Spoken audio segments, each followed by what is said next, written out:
Welcome back to the Enchanted Library. I'm so glad you've stopped in today. Here's what's waiting for you this week. A few fascinating moments from history, a fun day you might want to celebrate, a poem pulled from our shelves, and a simple idea to take with you into the world around you. Let's begin. This week, a few remarkable things happened. On April 13th, 1743, Thomas Jefferson was born.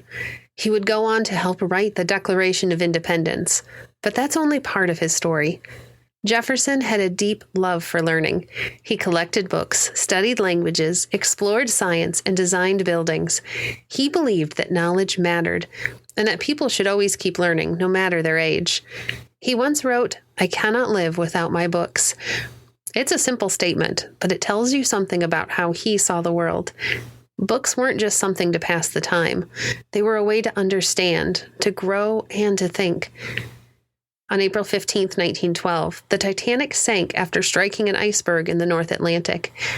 At the time, it was one of the largest and most advanced ships ever built. Many people believed it was unsinkable. And yet, on its very first voyage, something unexpected happened. Now, the story of the Titanic is remembered not only because of what was lost, but because of the people on board.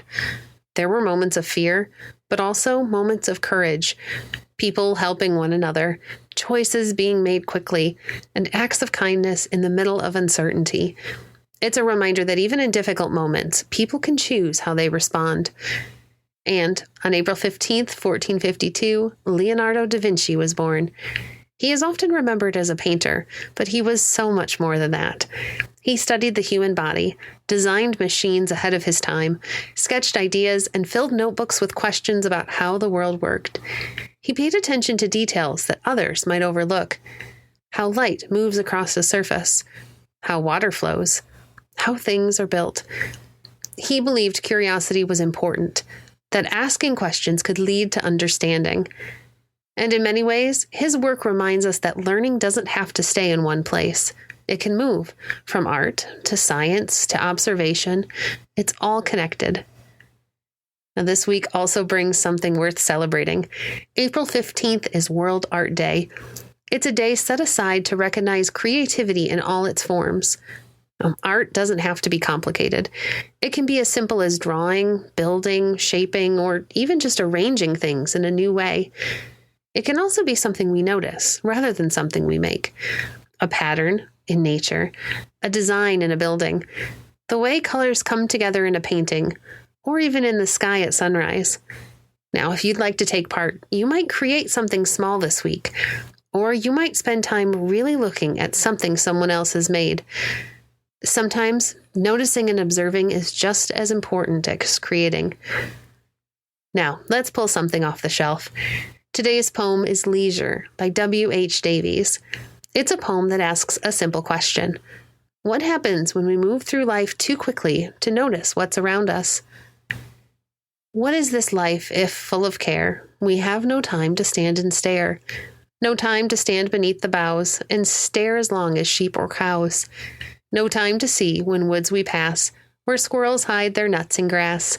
No time to see in broad daylight streams full of stars like skies at night. No time to turn at beauty's glance and watch her feet how they can dance. No time to wait till her mouth can enrich that smile her eyes began. A poor life this, if full of care. We have no time to stand and stare. Now before you go, here's something you might try this week. Find one small thing to observe. It could be a leaf, a stone, a flower, or even something indoors. Set aside a minute, just one, and look at it carefully. Notice its shape, its texture, the way light falls across it, maybe the way there's a shadow. What details do you see that you didn't notice at first glance? Now, if you can, try it again later in the week with the same object or a different one. Do you notice more the second time? Sometimes the more we look, the more there is to see. Well, that's what we've discovered this week. Have you tried these activities or celebrate with your family? We'd love to hear what you've discovered. Thank you for joining us today. If you enjoyed today's episode, please leave a review on your favorite podcast platform and share our podcast with a friend. Stay connected by following us on Facebook at facebook.com/Enchanted Library.